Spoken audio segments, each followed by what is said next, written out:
We've been taught since birth to believe that the education system was put in place to help you prosper, so that you can become an intellectual and compete in an economic environment.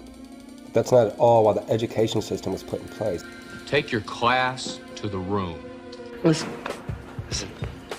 I've given my life to this class. It was put in place because in the 1800s, during the Industrial Revolution, John D. Rockefeller recognized he didn't have enough individuals, enough white-collar slaves to run his oil fields, to run his business. Making Nikes. Most people were educated at home. They were educated in churches. This isn't to say that they were stupid. They were wise. They were creative. They just didn't have the knowledge to do these specific jobs, to make these specific individuals money. Right? They also didn't have this kind of training, the structure of clocking in and out and being somewhere 8 hours a day for somebody else, right? Like when you go to a job, you're clocking in and out for 8 to 12 hours. Clock in, they clock And as soon as out. you can walk and talk and start to learn, they put you in this kind of structure in school for 8 hours a day. Stay in school, kids. It's making your mind get used to being somewhere for that long, somewhere you don't necessarily want to be. Right? It's just putting you in this kind of structure, this mindset that that's okay. And then they have these teachers and these authority figures in front of you that are also structuring your mind to not question authority, to not really think for yourself. Keeping in mind this idea that the education system is structured for this reason isn't just some theory you heard on the internet. Right? The Prussians started doing this to their society a long time ago. We had a political leader named Horace Mann that recognized this and started applying it to the United States society. So it's no coincidence that the American economy is failing, that most people are living check to check. You're not meant to be successful. You're not meant to drive these sports cars and have these big fancy houses like they do. Right? Not everybody's going to be a rock star and a doctor and some movie star. Wow. Jim Morrison. Not everyone's going to be able to do that. They paint that in the front so everybody goes to school and they think everybody has an equal opportunity. But if every single one of you in the classroom went to college and got that degree, not everybody could be an x-ray tech. In fact, most of the x-ray techs I know are scrapped when you get a job because there isn't any left. So they're with another part-time job somewhere else trying to pay off that debt and trying to find an x-ray tech job. That's just one example.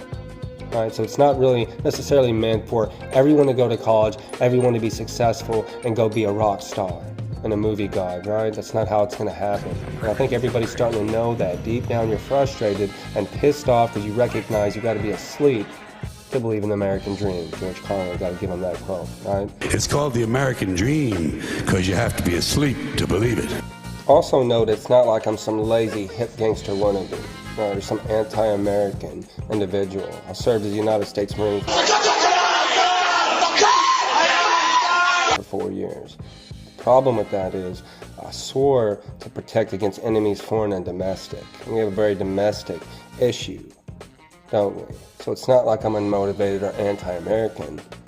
I just see there's a problem, right? I get out, I get in the workforce, the economy, and I start to slowly open my eyes and recognize no matter how hard I work, it's a check-to-check deal unless I'm kind of creating my own business, which in a way is hard to do because they have that cornered. So you open your eyes a little bit more, you look into this, you look into that, and you find out it's a structure, right? And it's something that's not there to benefit you or me because you're not going to be a doctor or a movie guy or a rock star. The chances of that are super slim. And even if you work 40 plus hours a week, blood, sweat, and tears, you're going to live paycheck to paycheck. Inside the matrix. That's my problem. That's a domestic issue because no longer is it that your politicians are ran by the people. They're ran by corporate entities. Different kind of industrial revolutions you don't even know is going on. This isn't your teacher's fault or your parents' fault. They had no idea this is what the structure was made for, right? To them, you were getting a free education, which is just really a free pre-workforce programming, right? But to them, it was free education, a way to help you succeed. While all these big companies, all these big CEOs were sending their kids to private school. Let's put it into perspective. After the Civil War, the elites of the world recognized that society as a whole wasn't going to be okay with enslaving just one color of person, right? Just dominating one race. It's very barbaric. It's kind of egotistical. As we grow as a society, we become more aware and we drop that kind of behavior, right? Think about it like this. The African American kings and queens were who was selling their people, right? It's the Pilgrims that took this shit and made it industrial. And all throughout Europe, slavery was happening like that, right? Everyone has been cruel to each other. But as we grow, we get away from that. Hence, we have a civil war.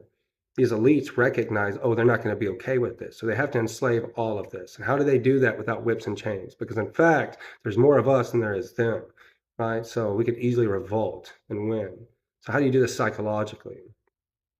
You take that whip and chain and you make an economic chain, right? Your house bills, your car bill, your food bill, just everything. Every kind of bill you could ever have, that's now the whip and chain. 2 words, you're fired, is like death in a way. It's like taking all of your spears and all your food off of your table.